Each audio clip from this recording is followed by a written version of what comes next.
So sorry, everyone. Okay. And we'll go back. Okay. So these will be monthly third Tuesday of every month. This time, same link every month. Um, and any foundations that are interested in sharing, reach out to me. So sorry, everyone that's on here that's already had to hear that.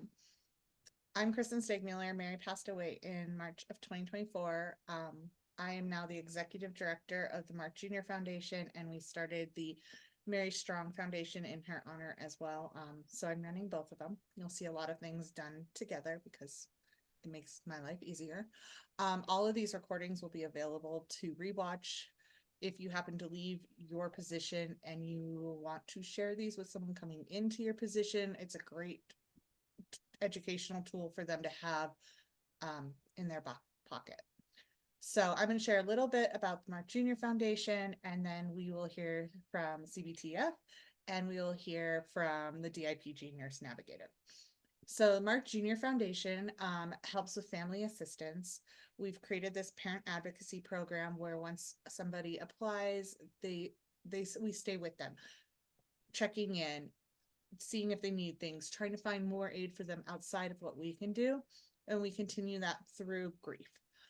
We've added grief to our mission as well, just in the last few months. So we're doing a grief retreat in January here in Colorado. We do monthly Zoom calls for grieving families as well as those fighting in partnership with CBTF. So I'm sure you'll hear more about those. We also do a weekly newsletter out to families that are fighting, that will have little tidbits. Usually they focus around what's going on during the time of the year, like how can you reverse trick or treat so your kid doesn't have to go out, stuff like that we've had in there. Recipes that are really good for kids that are having trouble swallowing, that need like thicker foods, how you can make a turkey dinner into a thicker food soup for the whole family to make them feel included. And then if their kid passes, they transition to our monthly newsletter that helps grieving families with a little more focus for that. If you have any information you want us to add to that about things, we'd love for you guys to share and include more in those. We also, when we have our application come in, our application has a number of things families can choose to ask for additional help. So it's not just asking us for a family grant or asking us for travel expenses. They do that. And we reach out to a number of other DIPG foundations to see if they can help as well. We have a network of us that kind of all do that with each other, which is great. But we also have kind of a partnership where we can order the monkey in my chair for them right off of our application. So there's not a separate application. We can order a Hope Cam, and Hope Cam sends the Hope Cam. We send a gift card for iTunes for whatever speech program they need. So you get both of those. If you apply just to Hope Cam, you're just going to get the Hope Cam or the iTunes card.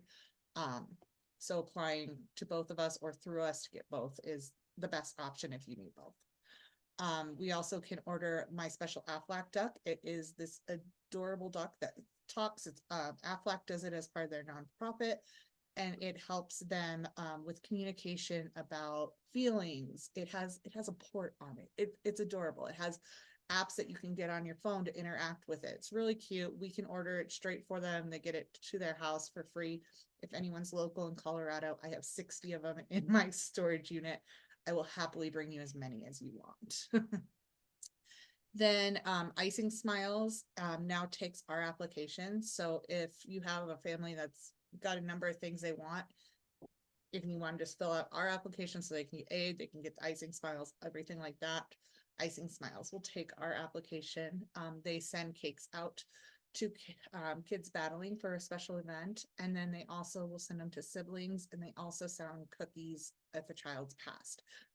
So if you have a child getting Icing Smiles at some point and they do pass away, make sure to reach out to them so that they'll send cookies, because they don't always know.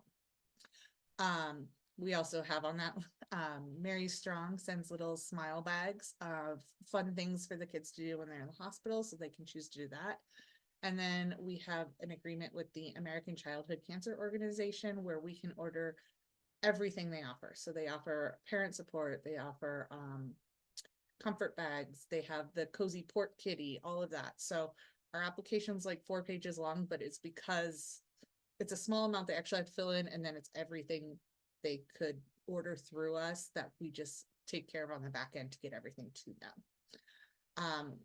We don't discriminate, I guess, by age, by location. They just have to be in the United States or getting treatment in the United States. Any age is welcome, DIPG and DMG only, just because it'd be too overwhelming. Our grief retreat, though, however, is open to all pediatric cancers, with an emphasis on DIPG, DMG. They fill out the application. It's best for the social worker to fill it out and send it to us, because before we go in further into it, I will double check with the social worker just to see where we're at and get additional information.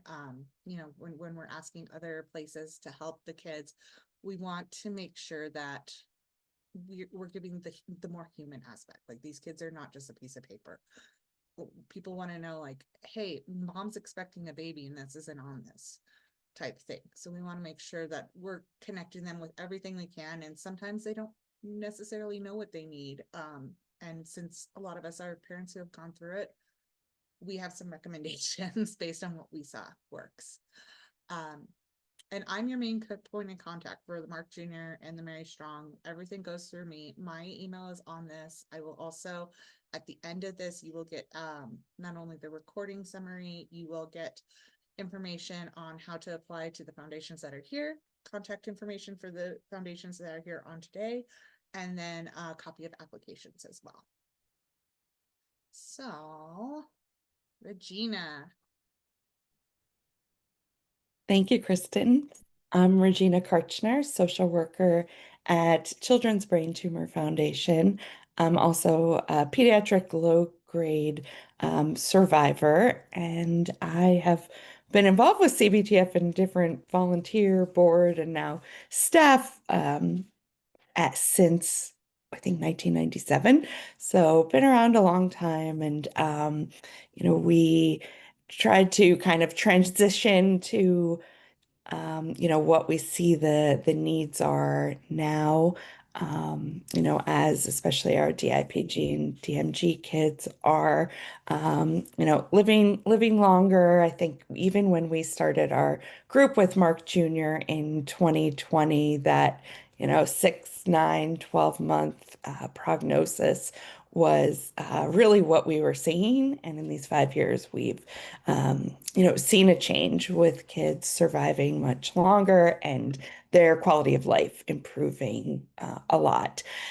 So CBTF, we work with all types of brain tumors, low grade, high grade, cysts, brain and spinal cord tumors, focus on nationwide, but we do have families internationally who reach out to us. Actually, Sydney Children's Hospital uses our resource guide, which I retyped when I used to live there and changed it so it was in Australian English. And I think especially with our DIPG, DMG patients, we get a lot of phone calls from families just, you know, wanting support and tips, especially around, you know, maybe coming to the US. You know, and all of our families who are referred by any type of professional, which is easy to do online, and it's a very quick form. We don't need a lot of information. We send a care kit to, and that is tailored to the child's age. There's stuff in there for the siblings as well, tailored to sibling ages. And then sibling, patient, and parents all have a handwritten letter in there from, you know, sibling, patient, and parents or caregivers. So families will self-refer, or other organizations, hospital teams, and you know, we'll always reach out within 24 hours, even if it's a weekend, and we'll provide one-to-one support. I think different than my days as a hospital social worker when it was much more of crisis mode. We're able to spend that like 60, 90 minutes on the phone with the family when needed, and especially that first time when families call. I think it really helps to get to know them and also, decrease crisis and think about what we can start putting in place right away. The one-to-one support is available to all family members, siblings, patient, parents. We often talk with grandparents, aunts and uncles. Really, whoever is important to the child is always welcome to reach out to us. A lot of work is done on text these days, especially with the teenagers and more with the parents. And if they want to set up an initial meeting on Zoom, I'll do that with them as well. So CBTF doesn't provide direct financial support, but we do help families connect with organizations. And, I think sometimes the families are more comfortable sharing their financial situation with us, and not the hospitals as much, because especially if like one parent might still be employed or, we'll kind of dig in and get to know them a little bit more and help them realize that there's no shame in those applications, and we don't want them to suffer. And there are a few organizations that will even, if we know a family well, will kind of take the signature from us if we know the family and we work closely with the foundation, because I know we can usually do it a little bit faster. For all of our patients, but especially the DIPG, DMG, we do one-to-one school support. So we will attend IEP meetings, 504 meetings, really educate the teachers and aides and staff about what kids with brain tumors need, and kind of really my bias is focusing on the social aspects of school, whether they're, preschool, elementary, or high school. I always say in a perfect world, I hope we are catching them up on academics in 5 or 10 years. Standard is that the kids will go to class, like their regular class, and do treatments, or they're leaving school early when they have the electives. And we kind of like to encourage the opposite, so the kids can be socializing with their friends at recess, lunch, art, music, really kind of making suggestions so they can participate in PE if possible. So, that is something the schools are really, really receptive. They don't see us coming in as like this advocate who's about to call an attorney, and just they're, really, really open to having us there. So, and we do that as well for siblings, because a lot of times there needs to be that education about what the siblings are going through.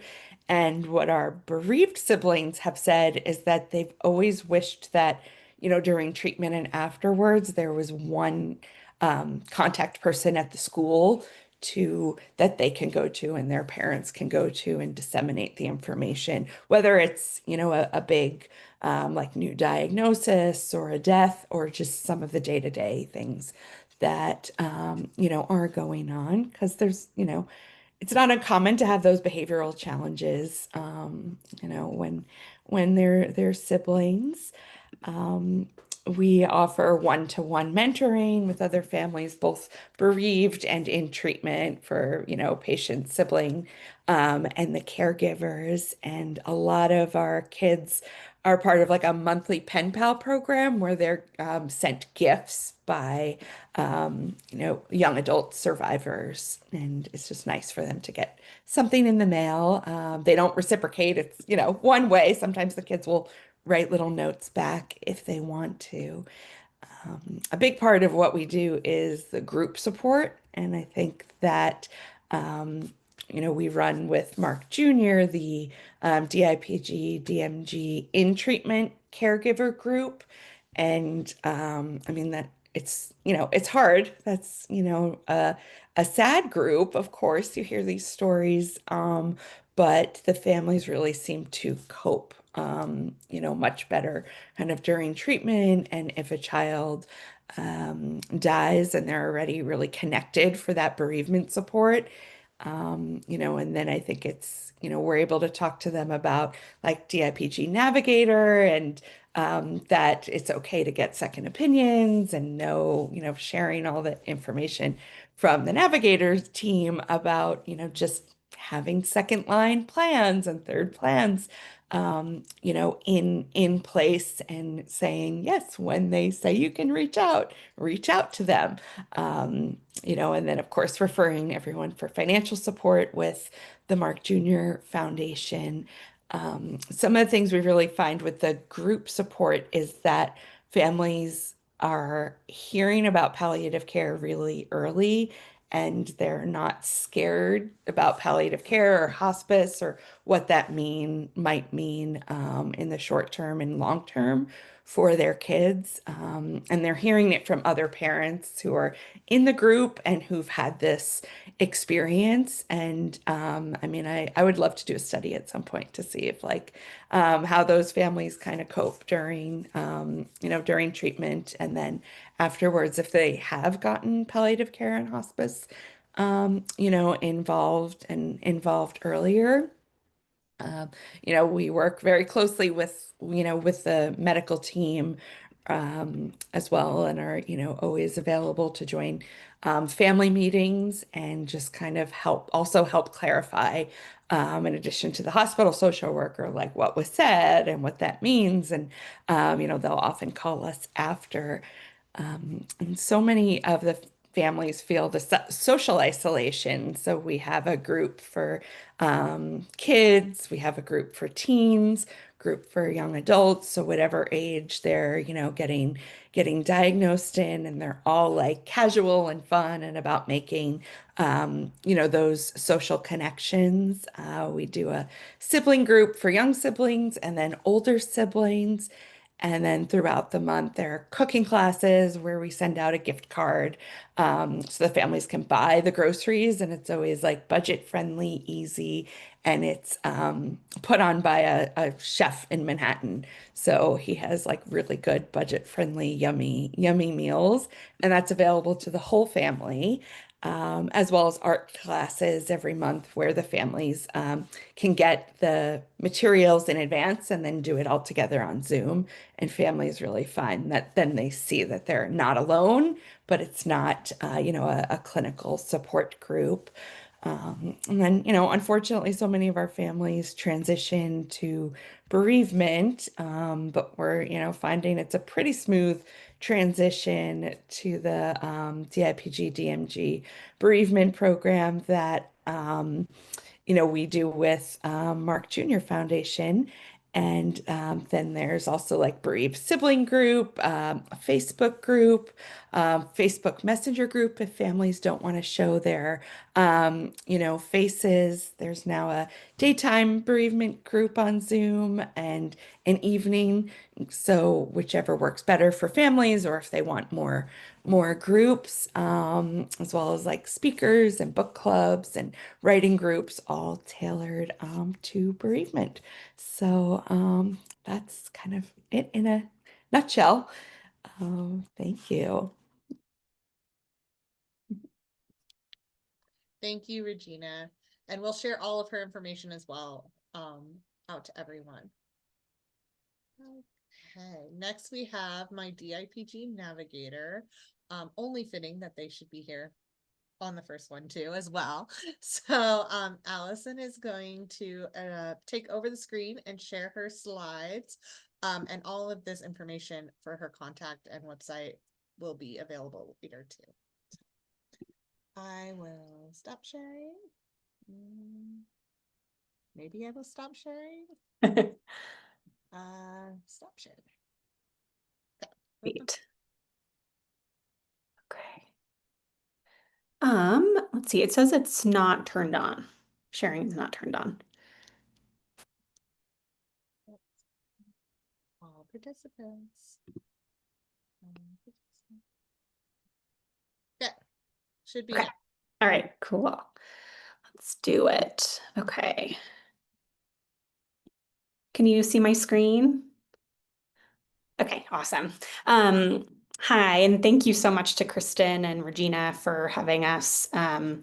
It's so important to have just a really comprehensive view of what DMG is. We are my DIPG Navigator, and we are part of Chad Tough. Defeat DIPG Foundation, which it was actually two different organizations up until 2021, when the Cars and the Mosiers joined forces. Both families lost children to DIPG and started their own foundations that were more research-based, funding research. And so they combined forces in 2021, and that's the majority of what we do is funding DIPG, DMG research.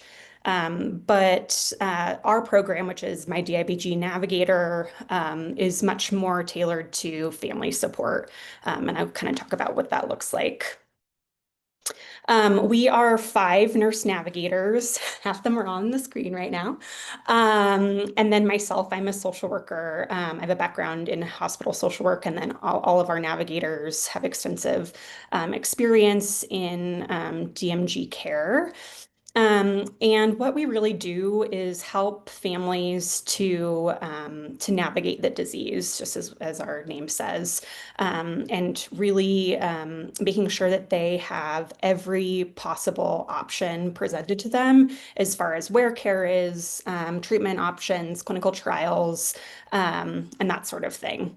And so a big part of what we do is referring families to the DMG National Tumor Board, so that families are able to really get, it's almost like a comprehensive second opinion, and then also get access to what clinical trials their child might qualify for. And our navigators are wonderful and are just kind of those gurus on clinical trials and what families might qualify for as well. We also connect families to medical experts, so connecting them to those wonderful oncologists across the country for second opinions or treatment. And then a big part of what we do is education. So really talking through what the disease is, what kinds of decisions might be helpful to make. And then also talking through end of life care, like what Regina and Kristen were talking about as far as hospice care. And I totally agree with, it's never too early to start talking about that sort of thing. And so we're able to kind of guide families through that. And then also talking about tissue donation. We partner with an organization called Gift from a Child and help kind of facilitate that process. And then I think also a big part is just supporting families. We are very much not their primary team. We are just here to answer those questions behind the scenes if they come up, and really provide a listening ear. Again, we've supported so many families with this disease, and so it can be really comforting for families to really get that that experience with a navigator. And then, of course, we connect with the different supports, especially, CBTF and Marc Jr., on those connections with other families. That's huge. And then other supports such as financial support. So we have some really wonderful organizations that we work with. We do not provide direct financial support. We're only able to connect families with that support. That is a piece. And then just the overarching brief emotional support that families need, just that listening ear. And then we help families kind of across the spectrum. Ideally, we'd love to get to know families from the beginning and help really answer those questions that they might have and explain the diagnosis and stuff like that. But we've supported families all across from diagnosis to after a patient dies.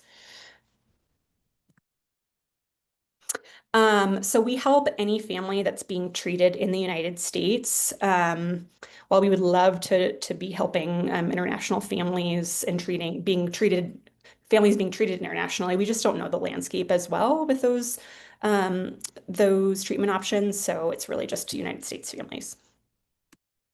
And we do not provide a medical advice. As I mentioned, we are very much just an extra layer of support. And so we really try to make sure to refer families back to their primary team if they do have any kind of questions like that. The registration is really, really simple, and anyone can register. Social workers, families, medical teams, aunts, uncles, anyone. And the registration is really easy. This is really all we ask for. And actually, this is what it looks like. So yeah, it's very simple. And we make it that way just so it's really accessible for families, because especially when it's the beginning, when they've just been diagnosed, it's just really overwhelming. So I want to make it easy. Um, and we try really hard to respond to families really quickly as well. So typically we respond to families within 2 hours, but I would say it's a lot less than that.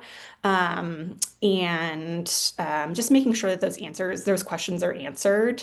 We'll set up a time to chat with them, but sometimes that is via text or phone, and we try to be really accessible for families. And so what happens is they're assigned their own nurse navigator. So they have that nurse's cell phone number. So if they're up at 3 a.m. thinking about a specific question or a concern, they can text that person. Obviously, we're not going to respond at that time, but they can kind of get that off of their chest as far as questions they might have. And then we also have families sign in informed consent so that we're able to coordinate care with care teams as well, just talking through what the needs are and all of that. And we do follow HIPAA guidelines. We've connected with over 500 families in the fight since 2022, and obviously all over the country. Like I said, it's kind of all over. A lot of times, families that are in more rural areas, they really don't have access to a lot of the information about DMG, or they don't have a DMG expert in their area. So we're happy to help those families, especially, and just provide extra support.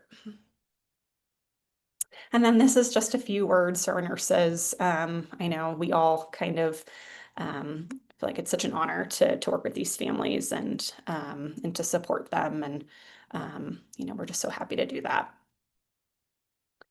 And this is Daniela, our Director of Nurse Navigation. This is her contact information, but Kristen will also share mine as well. If you have any questions about registration or anything at all, please feel free to reach out to me. Thank you. We'd love to open it up to any questions anyone has. You can get on and unmute yourself if you want. You can type them in if you want, whatever's easiest. If anyone has any questions for the foundations that are here today. If you're a foundation that's interested in doing this, we have some spots next month. We have some spots in January. So just reach out and I can get you on the schedule. We'd love to share as many as we can. And really we're doing 2 to 3 at a time because we want to share as quickly as we can, because these kids don't have time to wait for someone to hear about something that might help. So anyone has any questions, feel free to pipe up. You can also email any of us individually later, and we would be happy to answer any questions or get you to someone who might know the answer. So I guess no questions. That's absolutely fine. We will send. Oh, wait, I think something came through. Nope. Oh, thank you, Regina, for sharing your information in here. I will share everything out again as well. Feel free to send it on to colleagues and anyone that's dealing with DIPG, DMG. Your leukemia social workers probably aren't interested, but anyone else, don't forget your radiation people. I feel like they're overlooked a lot of times, and the radiation staff, as we know, are pretty much the first people that are dealing with these kids. Our next meeting will be Tuesday, December 16th, same time, same Zoom link. We'll send out all that information, and I'll also send out the information where you can go to look up anything, rewatch anything. You can fast forward through my talking. These are put on between the Marc Jr. Foundation and CBTF. And we're super excited to start doing this with you guys, which this has been in the works since the summer. So thank you for dealing with all our quirks the first time, and we'll talk to everyone soon. Thank you. Thank you. Thank you.